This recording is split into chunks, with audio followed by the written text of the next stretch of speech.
కష్టాలు కన్నీళ్లు జీవితంలో ఒక భాగం అనుకోవాలి. దైవ సంకల్పానికి ఎదురు తిరగడం కంటే తల వంచుకుని జీవితాన్ని కొనసాగించాలి. అది దేవుడి పట్ల మనం చూపించే కృతజ్ఞతమ్మా. ఎందుకంటే ఈ జీవితం దేవుడిచ్చింది కాబట్టి. నీ జాతకం వివరాలు చెప్పమ్మా. అలాగే ఆంటీ, రండి.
$25 25 crores.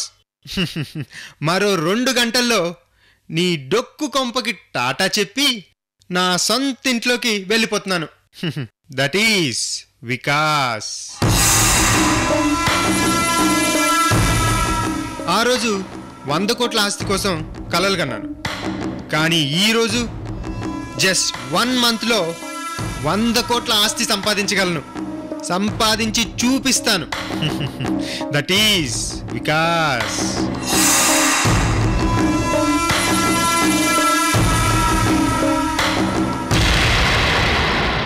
అమ్మా, ముసలోడికి ఇచ్చిన డోస్ సరిపోయిందా? ఏం సరిపోయిందో ఏమో. కొత్తింట్లోకి మీ తాతయ్యను మాత్రం తీసుకురావద్దు. అవును రోయ్, తాతయ్య అంటే నీకు భయం లేకపోవచ్చు గాని నాకు మీ అమ్మకి మాత్రం అదేదో నాన్నంటే తెలియని భయం ఉందిరా. కాళ్ళు చేతులు లేవు కదా, ఓ మూలన పడుంటాళ్లే అనుకుంటే చూసావుగా, రేణుకకి ఫ్లాష్ బ్యాక్ అంతా చెప్పి నువ్వే అసలు విలనని మన కొంప ముంచాడ్రా. ఏదో నీ సుడి బాగుంది కాబట్టి కేసు నుంచి బయటపడి ఇలా మినిస్టర్ అయ్యావు. అదే రివర్స్ అయి ఉంటే జైల్లో ఖైదీగా ఉండేవాడివి. అందుకే కదా పర్మనెంట్గా ముసలోని హాస్పిటల్లోనే ఉంచేస్తున్నాను. అమ్మయ్యా, ఆ పని చెయ్యి, ప్రశాంతంగా ఉంటుంది. ఇదిగో ముసలోడా, హాస్పిటల్ చుట్టూ నా మనుషులుంటారు. ఏదైనా కంత్రి వేషాలు వేసావనుకో నీ చావు బాజాలు మోగుతాయి. జాగ్రత్తగా ఉండు.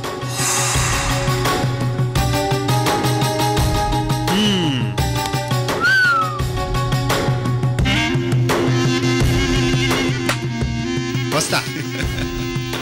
పద. మినిస్టర్ మనోడా, ఆగరా. ఏంటి? రేణుకి ఎలా ఉంది? ఇంట్లో క్షేమంగా ఉంది. నిన్ను చూడ్డానికి వస్తానని ఒకటే గొడవ చేసింది. కానీ బయలుదేరే సమయానికి కడుపు నొప్పిగా ఉందంటే ఇంట్లో వదిలేసి వచ్చాను. నిజమేనా? నేను ఏది చెప్తే అదే నిజమని నువ్వు నమ్మాలి, అంతే. అది సరే, మీ అమ్మా నాన్నలకి దెబ్బలేమిట్రా? నేను మంత్రి అయిన ఆనందంలో ఒళ్ళు తెలియకుండా ఒకరినొకరు కొట్టుకున్నారు. అందుకే వాళ్ళకి దెబ్బలు తగిలాయి. అవునా? ఇది నిజం. నోరు మూసుకొని రెస్ట్ తీసుకో. ఆగరా. ఇంతసేపు నువ్వు నాకు లెక్చర్ ఇచ్చావు, నేను కౌంటర్ లెక్చర్ ఇవ్వద్దు. రే మనోడు, నీలాగే ఒకానొకప్పుడు ఒక పాలమ్మేవాడు ఉండేవట. నిజాయితీగా సంపాదిస్తే నేను కోట్లెట్టా సంపాదించగలను పాలమ్మి అని. సగానికి సగం పాలల్లో నీళ్లు కలిపి అమ్మి బాగా డబ్బులు సంపాదించాట. ఒక రోజున హఠాత్తుగా ఇంట్లో దొంగలు పడి ఆ డబ్బులన్నీ దోచుకుపోయారట. లబోదిబోమని గుండెలు కొట్టుకుంటూ ఒక స్వామీజీ దగ్గరికి వెళ్ళి, స్వామీజీ, నా డబ్బులన్నీ దొంగలు దొంగిలించుకుపోయారు అని ఏడ్చాట. పాపం స్వామీజీ, నువ్వు నిజాయితీగానే సంపాదించావా అని అడిగట. నిజాయితీగా సంపాదిస్తే నెలలో నేను ఎట్లా కోట్లు సంపాదించగలను, పాలల్లో కల్తీ చేసి సంపాదించాను అని చెప్పట. ఇంకేం దొంగ సొమ్ము దొంగలు ఎత్తుకుపోయారు, ఇప్పుడు నీ దగ్గరున్న డబ్బే నీ సొంత సొమ్ము అని స్వామీజీ అన్నట్ట. అది విషయం. రోజులు మారినా దేవుడు మారడు, నీతి మారదు. నీలా అడ్డదారుల్లో డబ్బులు సంపాదించాలనుకునేవాడు రే మనవడు వీధిలో పడక తప్పదు, వీధుల్లో ముష్టెత్తుకోవాల్సి వస్తుంది. ఆ రోజులు రాక మానవు. రే నాయనా శంకరం, అర్థమైందిగా? అమ్మా నీకు తెలిసిందిగా? వెయిట్ చేయండి. నానా, మీ నాన్నకు గోరోజనం బాగా ఎక్కువే. ఆయన గోరోజనమే నీకొచ్చిందిరా, కాకపోతే కాస్త తేడాగా వచ్చింది అంతే. ముసలోడా, నీ కాలజ్ఞానం హాస్పిటల్లో పేషెంట్స్కి చెప్పుకో, కాలక్షేపం అవుతుంది. బాయ్.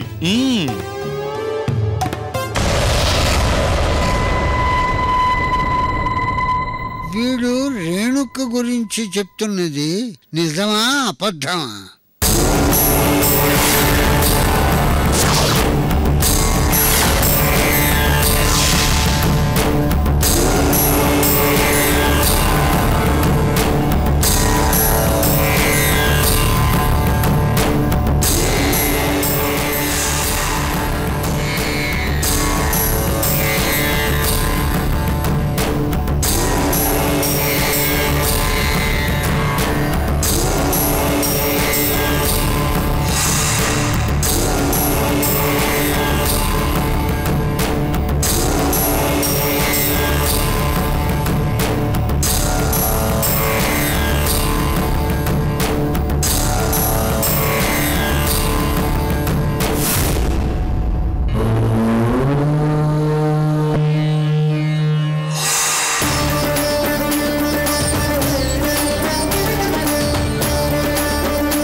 అమృత జాతకాన్ని నిశితంగా పరిశీలించాను. భూతకాలంలో ఆమె జీవిత చక్రాన్ని దర్శించాను, అలాగే భవిష్యత్తును వీక్షించాను. నేను చాలా జాతకాలు చూశాను, ఎంతో మందికి జ్యోతిష్యం చెప్పాను. కానీ ఇంత క్లిష్టమైన జాతకం ఉన్న అమ్మాయిని నా జీవితంలో ఇంతవరకు చూడలేదు.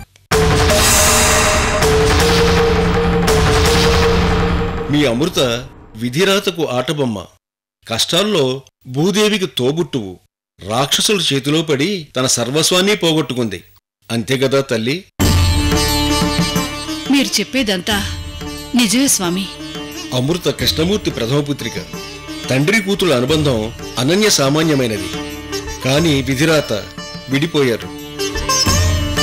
ఎన్ని కష్టాలు కన్నీళ్లు స్వామి. అసలు అమృత జీవితంలో సంతోషం అనేదే లేదా? ఒక ఆడపిల్లకి ఎన్ని కష్టాలు వచ్చినా, ఎన్ని అవరోధాలు ఎదురైనా ఆత్మబలంతో పోరాడి గెలిచి కీర్తి ప్రతిష్టల్ని అందుకోగలదని ఆమె ద్వారా ఆ భగవంతుడు ఈ ప్రపంచానికి చెప్పాలనుకున్నాడో ఏమో. అంతా ఆ దైవ సంకల్పం.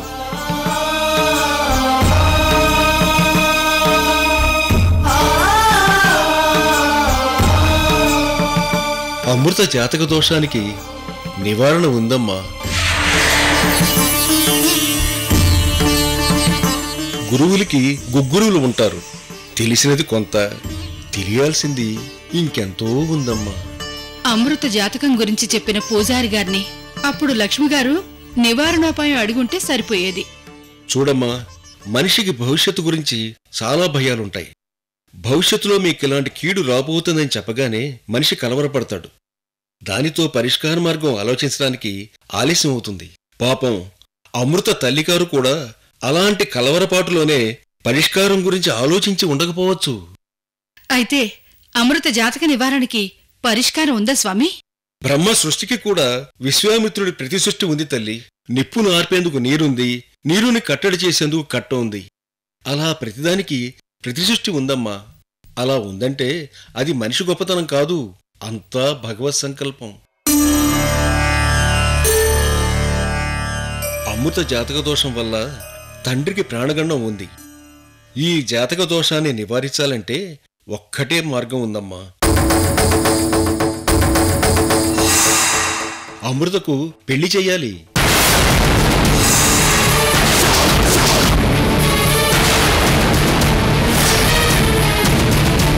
ఇప్పటికే జాతక దోష నివారణలో బాగా ఆలస్యమైంది. ఇక ఆలస్యం చేయకుండా, అంటే వీలైనంత త్వరగా అమృత పెళ్లి చెయ్యాలి.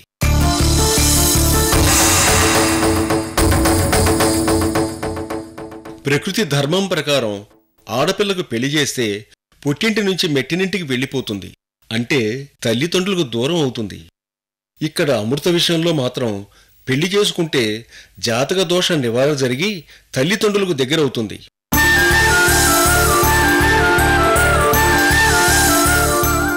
పెళ్లి మండపంలో పెళ్లి కూతురు పెళ్లి కొడుకు సాక్షాత్తు విష్ణుమూర్తి లక్ష్మీదేవిల ప్రతిరూపాలు. అమృత తండ్రి కృష్ణమూర్తి విష్ణుమూర్తి ప్రతిరూపమైన వరుడు కాళ్లు కడిగి కన్యాదానం చేస్తే ఆ శుభముహూర్తంలో, ఆ క్షణంలోనే అమృత జాతక దోషం పోయి ఆ తండ్రి చావుగండం సమసిపోతుంది. ఎంత శుభవార్త చెప్పారు స్వామి. వెంటనే అమృతకు పెళ్లి చేసి ఆ తండ్రి కూతుళ్ల ఎడబాటును శాశ్వతంగా పరిష్కరిస్తాను. అప్పుడే అయిపోలేదు తల్లి, అసలు విషయం నేనింకా చెప్పనేలేదు. అమృత జాతకంలో ఏ గ్రహాలైతే తీక్షణమైన ఆగ్రహ ఆవేశాలతో ఉన్నాయో వాటిని ముందు శాంతపరచాలి. అవి శాంతించాలంటే ఏం చేయాలో చెప్పండి స్వామి. అమృత జాతక దోష నివారణలో వరుడి పాత్ర చాలా ముఖ్యమైనది. వరుడి జాతకంలో ఉన్న గ్రహాలు అమృత జాతకంలోని గ్రహాలని శాంతపరుస్తాయి. అంటే అమృతను పెళ్లి చేసుకునే వరుడి జాతకం ఏ 1,000,000 మందిలోనో ఒక్కరికి ఉంటుంది. అతన్ని వెతికి తెచ్చి వివాహం జరిపించాలి. ఆ వరుడి జాతక వివరాలు చెప్పండి స్వామి.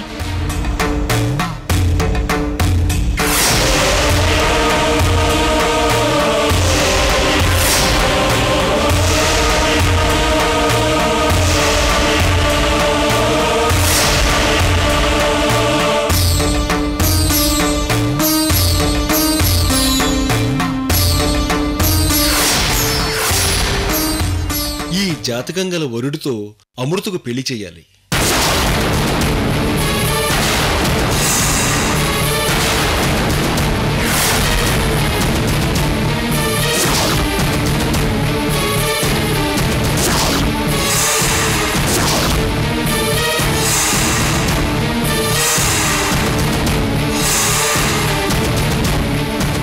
అమ్మా, ఏమైంది?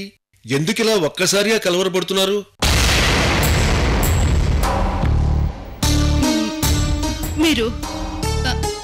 మీరు చెప్పిన జాతకం నా కొడుకు విక్రమ్, అదే వీరబాబుకున్నాయి స్వామి. శుభం. మరి ఇంకెందుకు ఆలస్యం? వెంటనే వివాహం జరిపించండి. శుభం భూయాత్.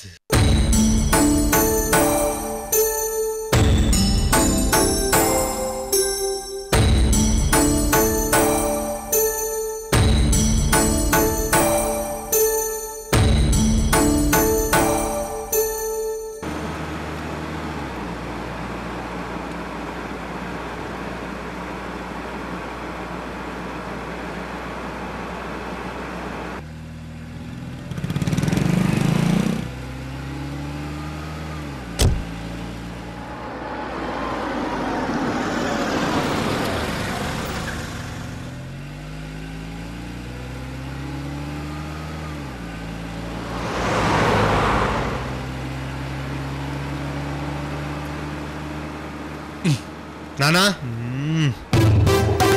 మీరు ఇంకా అదే ట్రాన్స్లో ఉన్నారా? బయటికి రండి. ఏంటోరా, రేణుక ఎలా తప్పించుకుపోయిందో అర్థం కావటం లేదురా. అవునరా, అసలేం జరిగిందో, మీ నాన్న నేను ఎందుకు కొట్టుకున్నాము, అది ఎలా తప్పించుకుందో మాకేం అర్థం కావట్లేదురా. పిచ్చెక్కుతుంది. అమ్మా, రేణుకి సంగతి నేను చూసుకుంటాను, నాకు వదిలేయండి. మినిస్టర్ అయినన్న సంతోషం కూడా అనుభవించనివరా? అది కాదురా, రేణుక తప్పించుకుంది, తాతయ్యని హాస్పిటల్లో పెట్టావు. అక్కడ ముసలోడేమైనా కిరికిరి చేస్తాడేమోరా. నానా, ఆఫ్ ద రికార్డ్ మ్యాటర్ ఏంటో చెప్పనా? చెప్పరా. 1 వీక్లో రేణుక ప్రాబ్లం ఒక కొలుక్కొస్తే హాస్పిటల్లోనే తాతయ్యని ఏ డౌటు రాకుండా చంపే స్కెచ్ వేశాను. వయసు అయిపోయింది, పోయాడు అనుకుంటారు, అంతే.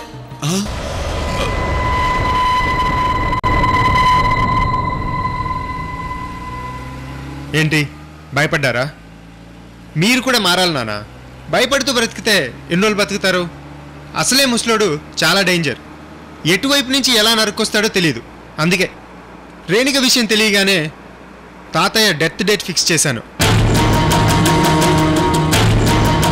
ముసలోడు డస్ట్బిన్లా తయారయ్యాడు, డంప్ చేయాల్సిందే నానా. ఏంట్రా నువ్వు ఇలా మడ్డల మీద మడ్డలు చేస్తానంటున్నావు? నానా, ఎదురుగా వచ్చి ప్రాణాలు తీసేవాడిని నమ్మచ్చేమో కానీ వెనుక నుంచి గోతులు తీసేవాడిని చంపకుండా వదలకూడదు నానా.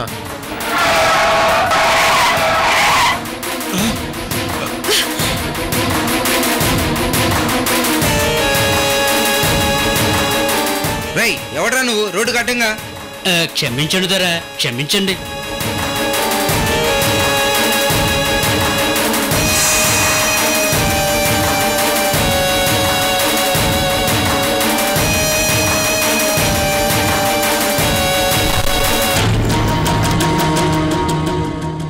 రే కుర్రో కుర్రో, టైంకి భలే దొరికేవరన్నా.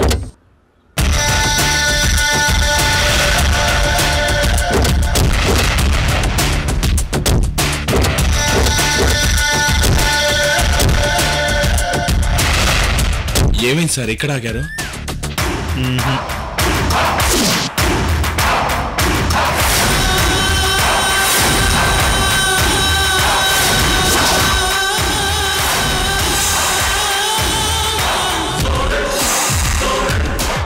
రేయ్ కుర్రో కుర్రో,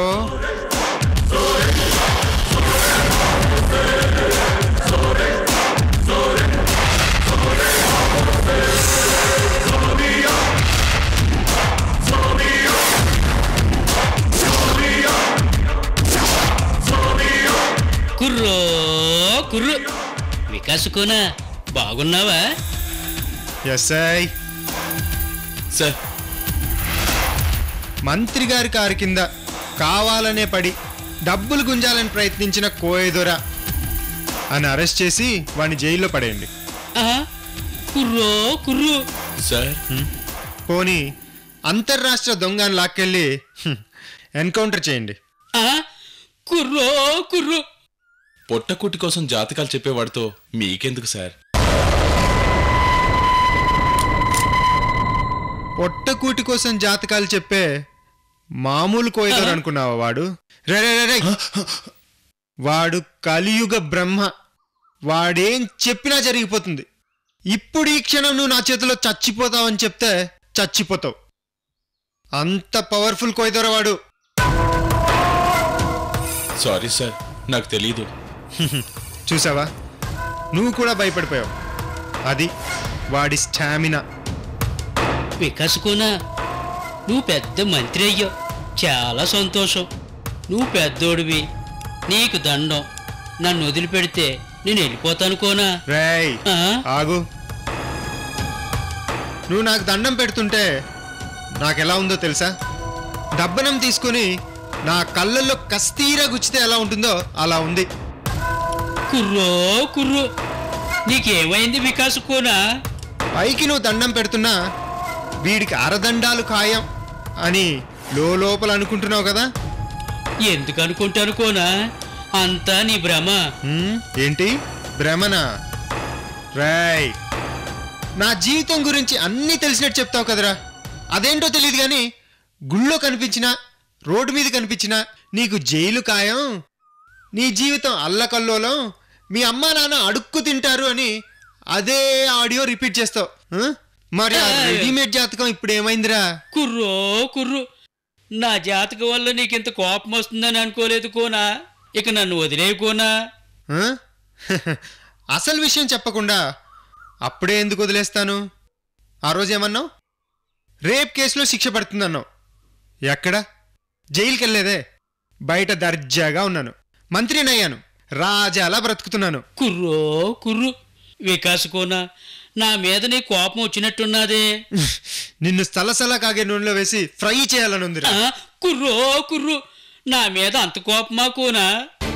రై, ఇప్పుడు చెప్పరా, నా గ్రహస్థితి ఎలా ఉంది, నా జాతకం ఏం చెప్తుందో చెప్పు. వికాస్ కోనా, నీకిష్టం లేనప్పుడు జాతకం ఎందుకు చెప్పించుకోవటం? వద్దులే కోనా. పర్లేదు చెప్పు. వద్దులే కోనా. ఇదే లాస్ట్ సారి, మళ్ళీ అడగను, చెప్పు. వద్దులే కోనా. నేనేం కోపగించుకోను, చెప్పు. కుర్రో